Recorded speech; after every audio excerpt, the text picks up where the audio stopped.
16 बरस की थी। जी चाहता था हर वक्त आईने के सामने खड़ी रहूं, खुद को देखूं और शर्माऊं, अपनी अक्स में खो जाऊं या फिर तस्वुर के चमनजार में उड़ती उड़ती कायनात के हुस्न में कहीं दूर निकल जाऊं। लेकिन इसके प्यार ने मेरे पर बांध रखे थे। मैं उसके सिवा किसी और का सोच भी नहीं सकती थी। लेकिन इन दिनों मेरी जान मुसीबत में थी।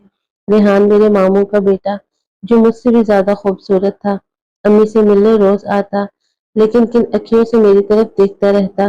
सच कहूं तो मुझे इसका यूं देखना अच्छा नहीं लगता था। मीर आलम भी मेरा कजिन था। रेहान ननिहाल से तो आलम ददेहाल से है। वो भी ऐसे ही आके अम्मी के पांव दबाता, लेकिन नजरें इसकी मेरा ताक्कुब करती। मेरी जान मुसीबत में थी। दोनों ही अच्छे थे, दोनों मुझे चाहते थे और मुझसे शादी करने के तलबगार थे। अम्मी मगर कोई फैसला नहीं कर पा रही थी कि किसको अपना दामाद मुंतखब करे और किसको मना कर दे। रिहान के वालिदैन ज्यादा अमीर ना थे, लेकिन माँ से रिश्ता था, तभी माँ चाहती थी कि इसे दामाद बना ले। मीर आलम मेरे वालिद का भतीजा था और अमीर बाप का बेटा था। इनका वो चहीता भी था, इनके सगे भाई का नूरे चश्म। हुस्न में रिहान से बढ़कर, तालीम में भी आगे, ऐसा रिश्ता कौन ठुकराता है। मैं दोनों से ही छुपती रहती, ज्यादा बात नहीं करती। जब इनमें से कोई आता, मैं किचन में घुस जाती। अम्मी बुलाती तो मैं सामने जाने से कतराती थी।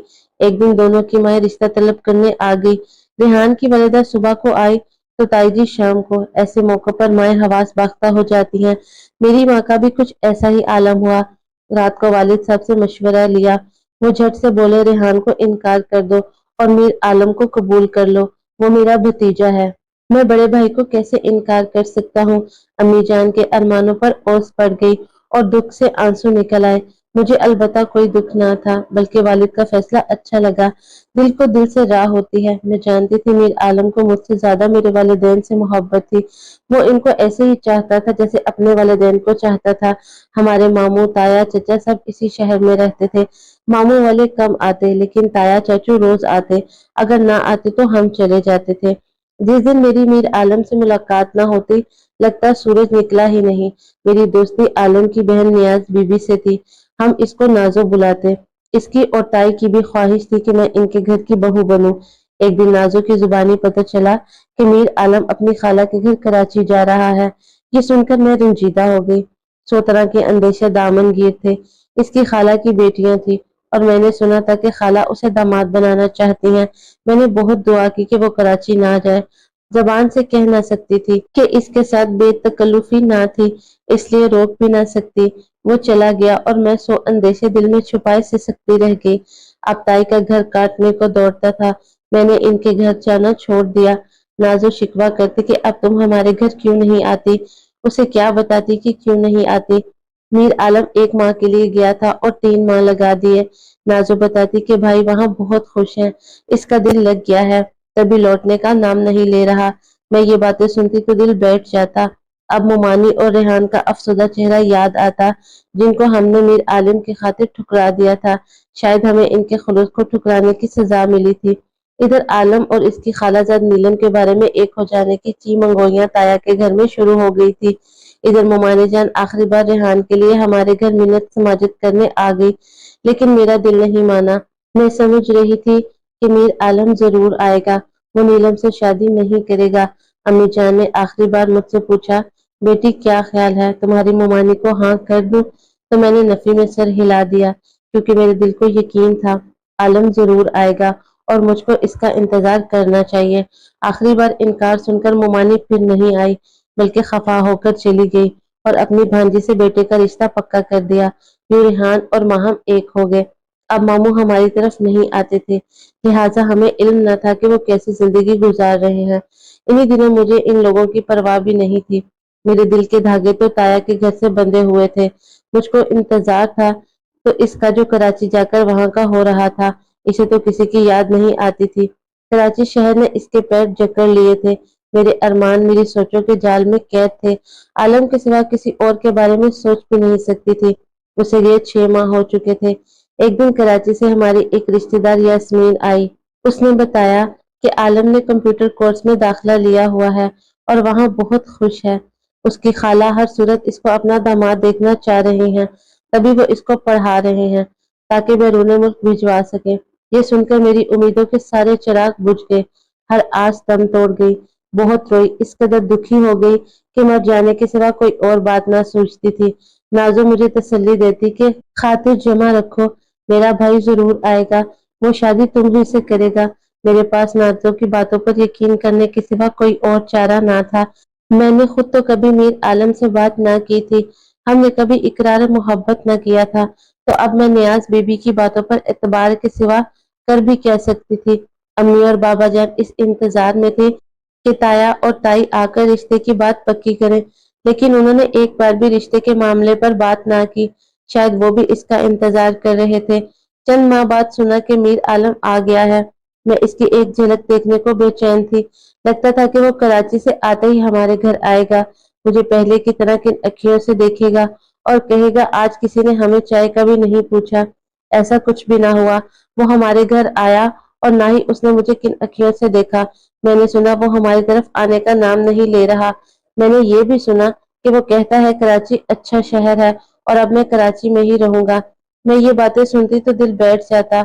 वो ना आया और मेरी उम्मीदों का ताजमहल ढह गया।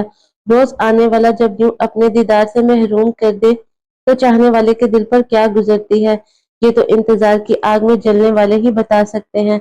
मैं बहाने से यास्मीन के घर गई। उसका घर नाजो के घर से मिला हुआ था। सोचा वहां से छत पर जाके देखूं, शायद वो नजर आ जाए। यास्मीन ने समझ लिया था मैं क्यों आई हूँ। वो मुझे अपनी छत पर ले गई। तकदीर मेहरबान थी या हुस्न इत्तफाक के मुझे सामने ही वो नजर आ गया। वो भी अपनी छत पर कुर्सी पर बैठा अखबार पढ़ रहा था। ये सर्दियों के दिन थे। अचानक इसकी नजर मेरी जानिब उठ गई। मुझे देखते इसका चेहरा खुशी से खिल उठा।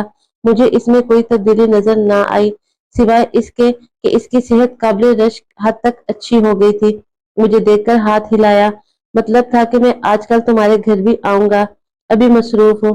खुदा की शान, जिसको एक रोज काटना भी मुहाल लगता था, वो अब इतना मसरूफ था कि अपना चचा के घर आने के लिए वक्त नहीं निकाल पा रहा था। मैं इसके इस तर्ज अमल को क्या समझती। मैं खुश थी मगर नाखुश भी थी। बोझल कदमों से घर आ गई। जो काम करती गुमसुम हो जाती, काम करना भूल जाती थी। सोचती थी ये सब क्या है, क्या वो बदल गया है। इसका तर्ज अमल अजीब हो गया था। इस बात की तय में कोई बात तो पोशीदा थी। अगले दिन वो हमारे घर आया। मुझे देखकर इशारे से सलाम किया। मैंने मुस्कुराकर सिर झुका लिया था। वो हस्बे मामूल अम्मी जान के सामने बैठ गया। मैं किचन में इसके लिए चाय बनाने चली गई। सोचने लगी हम मशरी की लड़कियां भी कैसी भोली होती हैं, किसी से कुछ कह सुन भी नहीं सकती। जिसको दिल का मालिक बनाया था, काश इससे एक सवाल कर लेती कि आलम से सच बता दो, क्या तुम मुझसे शादी कर रहे हो। अम्मी से बातें करके वो चला गया। उसने मुझसे कुछ कहा न सुना। मैं भी उससे कुछ न जान सकी कि इसके दिल में क्या है। चंद दिन रहकर वो कराची लौट गया क्योंकि उसे कोर्स मुकम्मल करना था। जाते हुए वो मुझे खुदा हाफिज कहकर ना गया। कैसे कहता, हमारे खानदान में रिवाज ही ना था।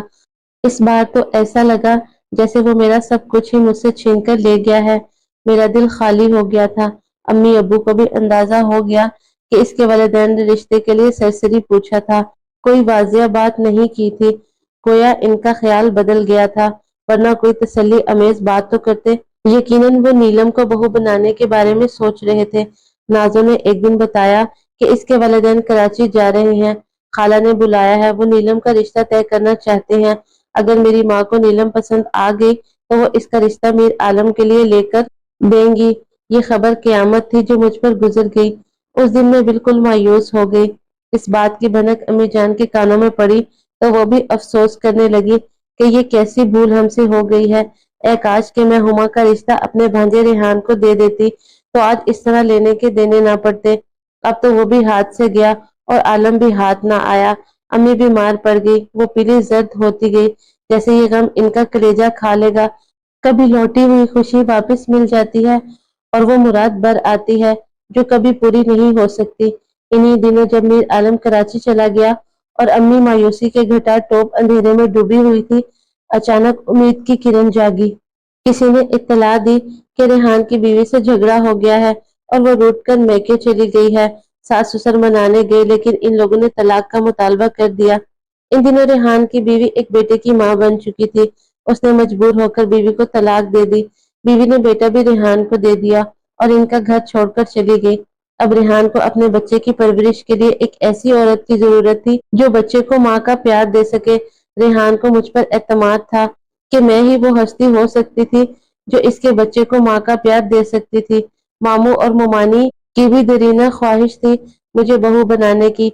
वो एक बार फिर हमारे दरवाजे पर सवाली बनकर आ गए।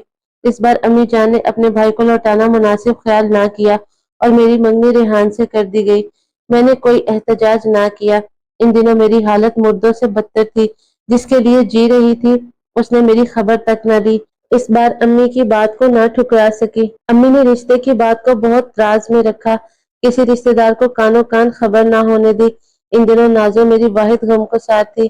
उससे गम बांटती, वो मुझे गले लगाती, मेरे आंसू पोंछती, मगर वो बेचारी क्या कर सकती थी।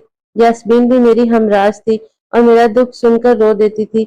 सहेलियां बड़ी दौलत होती हैं, खास तौर पर जब इंसान का दिल दुखा हो तो दोस्तों का सहारा नेमत होता है। वालिदैन के सामने जुबान खोलना मेरे बस में नहीं था। सिर्फ अम्मी जान से कहती थी, आपने मेरा रिश्ता इतनी जल्दी क्यों तय कर दिया? कुछ तो और सब्र कर लिया होता। हम तेरे भले का सोचते हैं। अम्मी जवाब देती थी, रेहान अच्छा लड़का है, तुमसे प्यार करता है, तुम मामू की बहू बनकर सुखी रहोगी। एक साल बाद मीर आलम लौट आया। आते ही वो खुश खुश हमारे घर आया। अम्मी के इस तरह पाँव छुए और मुझसे चाय की फरमाइश की। लेकिन यहाँ तो एक साल में एक सदी बदल चुकी थी। माँ ने उसे बताया कि मैंने हुमा की मंगनी रेहान से कर दी है। ये खबर सुनते ही इसका रंग उड़ गया और हैरत से मुंह खुला का खुला रह गया। ये आप क्या कह रही हैं? गोया अल्फाज इसके मुंह से नहीं निकल रहे थे। वो बगैर चाय पिए उठकर चला गया, जैसे किसी ने इसको इसके बहुत प्यारे की मौत की खबर दे दी हो। इसके वहमो गुमान में भी न था अम्मी ऐसी बात कहेंगी। अपनी दानिश में तो वो मुझे अपना समझ चुका था। उसके वालिदैन भी आए, मगर अम्मी ने कहा कि आप लोगों ने बहुत देर कर दी। मैंने तो अब जबान दे दी है, मैं अपने भाई और भाभी को क्या जवाब दूंगी। मीर आलम इन दिनों उजड़ा उजड़ा लगता था। ये वही था जो हमा वक्त हंसता मुस्कुराता रहा करता था। अब तो अपनी हालत मजनू जैसी बना ली थी। वो अक्सर बिला मकसद अपनी छत पर टहलता रहता। एक रोज मैं छत पर गई तो वो दीवार के साथ टेक लगाए खड़ा हुआ था। किस कदर बदहाल और उदास था। उसने कई दिनों से लिबास तब्दील ना किया था। जब निगाह मुझ पर पड़ी उसकी आंखों में आंसू आ गए। मैं भी अपने जज्बात पर काबू न रख सकी और मेरी आंखों से आंसुओं का सैलाब रवां हो गया। मेरी मंगनी के बाद से ताया और ताई ने हमारे घर आना छोड़ दिया था। वो इस रिश्ते से खफा थे। अब तो मीर आलम से मिलना भी मुहाल था। मिलना तो दूर, इसकी एक झलक देखना भी जुर्म था। एक दिन यास्मीन आई, मिन्नत समाजत से मुझे अपने घर ले गई और ताई के यहाँ चलने को कहा। मैं डरते डरते गई। ताई ने गले लगाया और बहुत रोई कि हमसे कोताही हो गई। हम तो समझे थे कि तुम हमारी हो और ये रिश्ता पक्का है। जब हम मुंह से कहेंगे तो इनकार ना होगा। हमें क्या खबर तुम्हारी माँ को इतनी जल्दी पड़ जाएगी। हमको खबर तक ना लगने दी, वरना हम पहले ही रिश्ता पक्का कर लेते। ताई जी की बात सुनकर मैं भी अपने दुख को काबू न रख सकी और खूब रोई। थोड़ी देर बाद मेरे आलम आ गया। मेरी समझ में कुछ न आ रहा था कि क्या बात करूं। मैं तो बस रोई जा रही थी। वो भी चुप था, मगर उसकी आंखें बह रही थी। उसने कहा, हुमा तुम शादी से इनकार कर दो, मगर अब मेरे लिए ऐसा मुमकिन ना था। मैं चाहते हुए भी अपने वालिदैन की मर्जी के खिलाफ नहीं जा सकती थी और ना अब इनको शर्मिंदा कर सकती थी। मैं रोते हुए वापस घर लौट आई, अपने वालिदैन की इज्जत की खातिर। शादी के दिन जो मेरी हालत थी वो भी मैं ही जानती थी। ताया वाले मेरी शादी में नहीं आए। मेरे ननिहाली रिश्तेदार ज्यादा आए। मैं रेहान की दुल्हन बनकर इसके घर चली गई और वो तमाम ख्वाब जो मैंने मीर आलम के साथ देखे थे चकनाचूर हो गए। पूरे घर में ऐसा माहौल था जैसे शादी नहीं किसी की मौत हो गई हो। हर कोई आंसू बहा रहा था। यूं लगता था जैसे मैं जिंदगी की आखिरी सांस ले रही हूँ और मीर आलम जाने किस तरह मेरी जुदाई के गम को बर्दाश्त कर रहा था। यूं दो मोहब्बत करने वाले चुपचाप और किसी से शिकवा किए बगैर जुदाई की सूली पर चढ़ गए। आज भी उसकी याद दिल पर सख्त है। अगरचे घर में शरीफाना जिंदगी गुजार रही हूँ, लेकिन मीर आलम की याद आ जाती है तो दिल बंद होने लगता है। खुदा जाने वाले दिन क्यों रिश्ता तय करते हुए गफलत से काम लेते हैं और मासूम दिलों का खून हो जाता है। मीर आलम दिल बर्दाश्ता होकर बैरूने मुल्क चला गया और वापस ना लौटा। ये अच्छा हुआ कि वो वापस ना आया, वरना मेरी घरेलू जिंदगी वीरान हो सकती थी और मैं परेशानी की लहरों में बहती बहती मामूलाते जिंदगी की धारों से कहीं दूर निकल जाती तो क्या होता? मेरे बच्चों का जीवन तो बर्बाद हो जाता।